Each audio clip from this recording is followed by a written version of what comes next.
وما خلقنا السماوات والارض وما بينهما لاعبین، ہم نے زمین و آسمان اور جو کچھ ان کے درمیان ہے یہ کھیل کے لیے پیدا نہیں کیا. ما خلقناهما الا بالحق، زمین و آسمان کی پیدائش کسی مقصد کے تحت ہوئی. ولكن اکثرهم لا يعلمون، لیکن اکثر لوگ اس حقیقت سے ناواقف ہیں. لیکن اکثر لوگ آپ دیکھیں ان کا کانفیڈنس لیول دیکھیں، آپ جس سے بھی پوچھیں نا وہ کہے گا جی بنو پتہ ہے سب کچھ.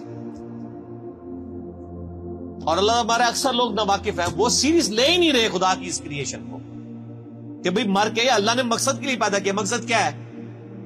الذی خلق الموت والحیات لیبلوکم ایکم احسن عملا. ہم جانچنا چاہتے ہیں تم میں سے کون اچھے اعمال کرتا ہے، کون سے برے اعمال کرتا ہے. کسی نے کوئی مقصد بیان کیا ہوا ہے، کسی نے کہا جی وہ آپ نے جو مخلوق کی خدمت کے لیے اللہ نے پیدا کیا. کوئی کہتا ہے جی اولیاء اللہ کو مرتبہ دینے کے لیے پیدا کیا. کوئی مقصد بیان کرتا ہے، وہ کوئی مقصد. او اللہ بندے بڑی فکر کرو تو اڈل کے بڑھنی ہے. ہر بندے نے اللہ کے حضور ثم لتسألن یومئذ عن النعیم، اس دن پھر قیامت والے دن تم سے تمہارے اعمال کے بارے میں پرسش ہو. اس لیے پیدا ہوئے ہیں اور تو کوئی مقصد ہی نہیں ہے. سیدھا سا مقصد ہے، چونکہ یہ کام اوکھا ہے نا، اس واسطے چھوڑ کے باقی مقصد بڑھا لینا. ٹھیک ہے، اب دیکھ لیں اللہ نے ذکر کیا نا کہ ہم نے زمین و آسمان کو مقصد پیدا کیا.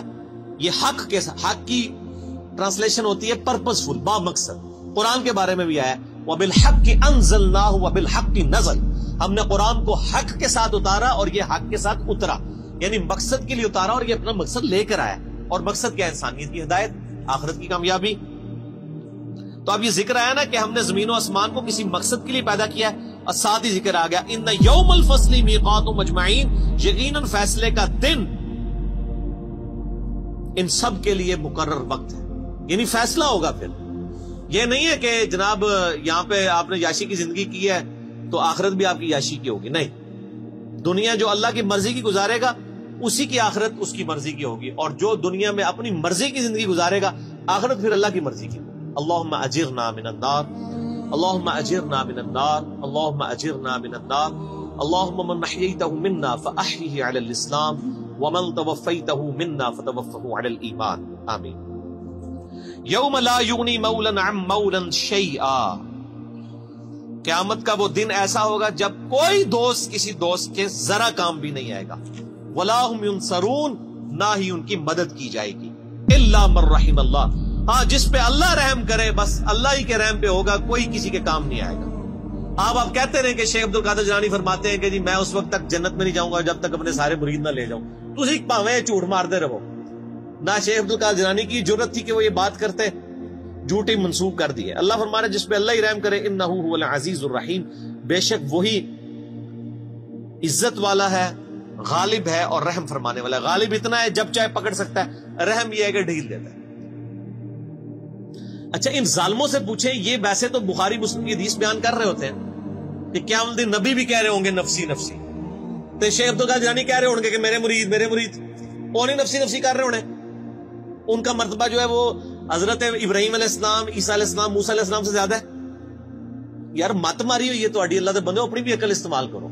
بزرگوں کے بارے میں کیا کانسیپٹ انہوں نے کیا ہوا ہے اور وہاں نبیوں کے بارے میں کیا کانسیپٹ. یہ بڑا خطرناک معاملہ ہے. بخاری مسلم دونوں میں حدیث ہے اے میری بیٹی فاطمہ، اس بات پہ نہ اکڑنا کہ تم اللہ کی نبی کی بیٹی ہو، اگر اللہ نے پکڑ لیا میں تمہارے کچھ کام نہیں. اب اور آپ کو کس طریقے سے یقین نبی علیہ السلام دلائیں تو اب آپ مانیں گے کہ کوئی کسی کی وجہ سے کوئی دھونس کے ساتھ کسی کو جنت میں نہیں لے کے جا سکتا. شیخ عبد القادر جیلانی یا کسی بزرگ بابے کا مرتبہ جس کو آپ سمجھتے ہیں حضرت فاطمہ کے برابر ہو سکتا ہے، حضرت فاطمہ کی جوتیوں کے برابر بھی نہیں ہو سکتا.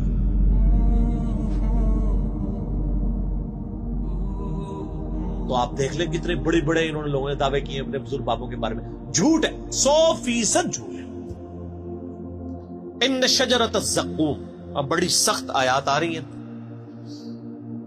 جنتیوں اور جہنمیوں کا سائملٹینیس کنٹراسٹ آئے گا. پہلے اللہ جہنمیوں کا ذکر کرے گا کہ ان پر کیا صورتحال جہنم میں گزرنی. بے شک زقوم کا درخت ایک کڑوا درخت، طعام الاثیم گناہگاروں کی خوراک ہوگا. کالمہل یغلی فی البطون، پگھلے تانبے کی مانند پیٹوں میں جوش مارے گا. یعنی وہ کڑوا درخت کھانے کے بعد پیاس لگے کہ ان کو پھر پگھلا ہوا تانبے کی مانند پانی دیا جائے گا، وہ پیئیں گے تو ان کے پیٹ میں جوش مارے گا. کغلی الحمیم، اور وہ کھولتا ہوا پانی گرم جوش مارتا پانی ہوگا. خذوہ فاعدلوہ الی سواء الجحیم، اور اللہ کی طرف سے حکم ہوگا پکڑو اسے مجرم کو اور گھسیٹ کر دوزخ کے سینٹر میں جا کے اس کو پھینکو. ثم صبوا فوق رأسہ من عذاب الحمیم، اور پھر اس کے سر کے اوپر کھولتا ہوا پانی ڈالو عذاب دینے کے. یہ میرے بھائی یہ طارق جمیل صاحب کا لیکچر بیان نہیں ہو رہا، یہ قرآن بیان ہو رہا ہے. ذق انک انت العزیز الکریم، اللہ تعالیٰ فرمائے گا چک، تو بڑی عزت والا اور بڑی جو ہے وہ کرامت والا ہے. یہ تنزیہ جملہ اللہ کی طرف سے بولا جائے گا کہ دنیا میں تو نے بڑے دعوے کیے ہوئے تھے نا کہ میں جناب کر دیا گا، میں کر دیا گا، تو بڑی عزت والا ہے نا، دیکھ تیری عزت افزائی میں کر رہا ہوں، تیرے سر کے اوپر کھولتا ہوا پانی ڈالا جائے گا. اللہم اجرنا من النار، اللہم اجرنا من النار. ان ھذا ما کنتم بہ تمترون، یہ ہے وہ چیز جس کے بارے میں تم شک میں مبتلا ہو، یقین نہیں تمہیں آ رہا کہ ایسا ہوگا، تو کہتے جی اینڈ تے چھاڑ ہی دینا اللہ نے. بس ایویں تھوڑی تمکی شمکی ہوئے گی. بس یہ یہودیوں کا عقیدہ تھا. ان کو میں نے پھکی دنیا میں دی ہوئی ہے کہ آپ، وہ کہتے ہیں اللہ بڑا غفور رحیم ہے. ماں دیکھو، ماں کوئی دوزخ میں پھینک سکتی ہے کسی بچے کو، اللہ تعالیٰ کیسے پھینکے گا؟ میں کہتا ہوں جی آخرت تو کسی نے نہیں دیکھی، میں آپ کو ویڈیو نہیں دکھا سکتا، قرآن تو موجود ہے نا، یہی پڑھ کے دیکھ لو. یہ کون ہے؟ یہ قرآن کس نے نازل کیا ہے؟ یہ جو آیات پڑھ رہی میں نے گھر بنائی ہیں جن کے اندر یہ سارا ذکر آ رہا ہے. تو میں ان کو دنیا میں ایک مثال دیتا ہوں کہ آپ کہتے ہیں نا ماں نہیں یہ چاہے گی، تو میں آپ کو دنیا سے ایک مثال دیتا ہوں کہ آپ اور میں بھی کبھی نہیں چاہیں گے کہ آپ کا کوئی دشمن ہو، اس کے 4-5 چھوٹے چھوٹے بچے ہوں، اور آپ اس کی دشمنی میں اس لیول پہ جائیں کہ آپ اس دشمن کی بیوی کو مار دیں. آپ کہیں گے نہیں یار اس کا کیا قصور ہے، اس کے بچوں کا کیا قصور ہے؟ رحم کھائیں گے نا کہ یار اس کی ماں مر گئی بچوں کی، ان بچوں کو بیوہ، جب یہ بچے جو ہیں یتیم ہو جائیں گے تو جو ماں کے بغیر رہیں گے، اور نئی جب ستیلی ماں آئے گی ان کے ساتھ کیا سلوک کرے گی، ان کے مینٹل ماڈلز تک بدل جائیں گے. ترس کھائیں گے نا آپ اور میں، تو کھائیں گے نا. تو کیا اللہ تعالیٰ بھی ایسے لوگوں پہ ترس فرماتا ہے؟ کیا دنیا میں ہزاروں مائیں ایسی مر نہیں جاتی پریگنینسی کے دوران جن کے کئی چھوٹے چھوٹے بچے ہوتے ہیں؟ تو آپ کی ڈاکٹرائن مان لی جائے کہ اللہ تعالیٰ ماں سے بھی زیادہ رحم کرنے والا ہے، تو پھر کبھی کسی ایسی عورت کو موت نہیں آنی چاہیے جس کے 4 چھوٹے چھوٹے بچے ہوں. پھکی تو آڈے سارے بزرگوں کی کتاباں فارغ جے. میں تمہیں پریکٹیکل مثال دے رہا ہوں، بتائیں مجھے ماں سے زیادہ پیار کرتا ہے جی، کس طرح دوزخ میں پھینکے گا؟ وہ دنیا میں وہ کر رہا ہے آپ کے ساتھ، ہزاروں عورتیں مار رہا ہے جن کے چھوٹے چھوٹے بچے ہیں. اب رحم کدھر گیا؟ آپ نے رحم کا کیا کانسیپٹ سمجھا ہوا ہے؟ وہ ایک بوڑھی دادی اماں ہے جو پسیج جائے گی، وہ رحم فرمانے والا ہے میرے بھائیوں ان پر جو واقعی اس کی طرف رجوع لائیں. وہ ابو جہل کے اوپر رحم فرمانے والا نہیں ہے، وہ فرعون کے اوپر رحم فرمانے والا نہیں ہے، نبیوں کے ماننے والوں پر رحم فرمانے والا. ورنہ میں نے آپ کو پریکٹیکل مثال دے دی ہے. آپ کو آخرت کی ویڈیو میں دنیا میں دکھا رہا ہوں کہ دنیا میں ہزاروں ایسی مائیں مر رہی ہیں جن کے 5-5 6-6 چھوٹے چھوٹے بچے ہیں. اللہ تعالیٰ ان پہ کوئی رحم نہیں فرماتا کہ چلو یار بچے تھوڑے بڑے ہی ہو جائیں. تو یہ چیز اللہ نے دنیا میں دکھائی ہے اس لیے تاکہ آپ کو یقین آ جائے کہ اللہ تعالیٰ پسیج نہیں جاتا. ٹکوسلے تھے مسالہ بیان کرنی ہے بند کرو. ٹھیک ہوگا جی؟ اللہ تعالیٰ فرما رہا ہے ان ھذا ما کنتم بہ تمترون، یہ وہ تھا جس کو دنیا میں تم شک کرتے تھے. کیا شک کیا کرتے تھے؟ یا اللہ جو کچھ بھی ہے تیرے بابو کی امت سے بخشے جائیں گے. اب سائملٹینیس کنٹراسٹ ان المتقین فی مقام امین، بے شک پرہیزگار امن کی جگہ میں ہوں گے. فی جنات و عیون، اللہ کی طرف سے باغوں میں اور چشموں میں. یلبسون من سندس و استبرق متقابلین، وہ باریک لباس پہنے ہوئے ہوں گے اور دبیس ریشم کا آمنے سامنے بیٹھے ہوں گے. یعنی ان کا جو لباس ہے جس طرح آج کل بھی ہوتا ہے، وہ کیٹی کی شلوار ہوتی ہے، اوپر ملبل کا کرتا ہوتا ہے. اللہ فرماتا ہے موٹی ریشم کی ان کی یعنی تحمد ہوگی یا شلوار ہوگی یا پینٹ کوئی بھی ہوگی، اور اوپر کرتے ان کے باریک لباس ہو. کذالک، اور یوں ہی وزوجناہم بحور عین، ہم ان کو بیاہ دیں گے موٹی آنکھوں والی حوروں کے ساتھ. اب یہ حوروں کی ڈیٹیل کے لیے آپ طارق جمیل صاحب کے لیکچر دیکھیں. جو جس چیز کا ایکسپرٹ ہے اس کی طرف ریفر کرنا چاہیے. ادھر ہیں وہ ایکسپرٹ, وہ آپ دیکھیں. یدعون فیہا بکل فاکہۃ آمنین, اور وہ منگوا لیا کریں گے ہر قسم کا پھل اطمینان سے, جو ان کی خواہش ہوگی اللہ تعالیٰ ان کے سامنے رکھے.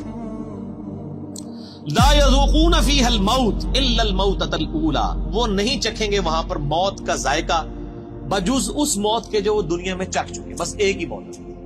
اچھا میں جنت کی آیات سے نا اس طرح ہی گزر جاتا ہوں نا, تو لوگ کہتے ہیں جنت لیکچر دو, جنت لیکچر. یار جنت لیکچر تو اتنا کچھ ہے, وہ آپ وہی پڑھ لیں. آپ بخاری مسلم میں جنت کا چیپٹر پڑھ لیں, مشکات کی 3 جلد میں جنت کا چیپٹر پڑھ لیں, ٹھیک ہے جی. اور یہ ساری چیزیں کرنے سے, یہ تو اسی طریقے سے کہ آپ بریانی کے فضائل بیان کرنا شروع کرتے ہیں, بریانی تک پہنچنے کے لیے بھی تو ایک ایفرٹ کی ضرورت ہے نا.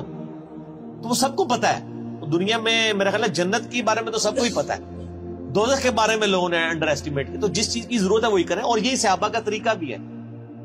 بخاری مسلم اٹھا کے دیکھیں, جب حضرت عمر کو زخم لگا تو ان کے پاس آ کے صحابہ کہہ رہے ہیں کہ آپ کی وجہ سے اللہ تعالیٰ نے اسلام کو اتنی شوکت دی ہے, رومن پرشین امپائر گری ہے, اور ہم اللہ سے امید کرتے ہیں کہ آپ اللہ کے حضور آپ تو بخشے بخشائیں. یہ بخاری مسلم دونوں میں ہے. اس زخم کی حالت میں انہوں نے کہا میں تو بس یہی چاہتا ہوں کہ جو کچھ میں نے اسلام کے لیے کیا نا, اس کے بدلے میں اللہ صرف میرے گناہ معاف کر کے مجھے برابر چھوڑ دے.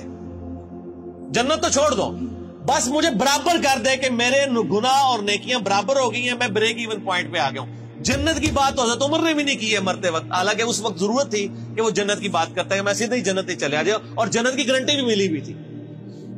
یہ باتیں نہیں کسی کو یاد. جب ہم یہ باتیں کرتے ہیں ہمیں کہتے ہیں جی کڑوی کڑوی باتیں ہر وقت کرتا ہے. تو حضرت عمر بھی کڑوی کڑوی باتیں کرتے تھے, حالانکہ وہ تو موت کے وقت تھے, اس ٹائم تو ضرورت تھی وہ جنت کی باتیں کرتے. انہوں نے کہا بس مجھے اللہ برابر ہی چھوڑ لینا, اتنا ہی کافی ہے.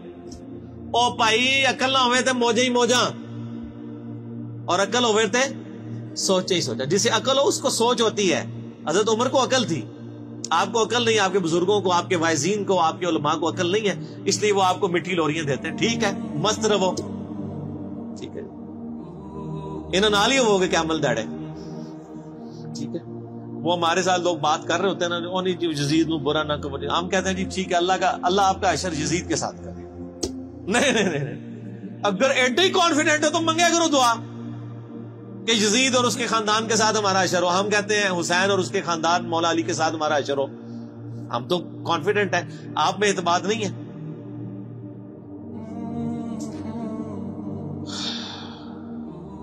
لا یذوقون فیہا الموت الا الموتۃ الاولی, اس میں کوئی موت کا ذائقہ نہیں چکھیں گے جو دنیا میں مبارک چکھ چکے وہی.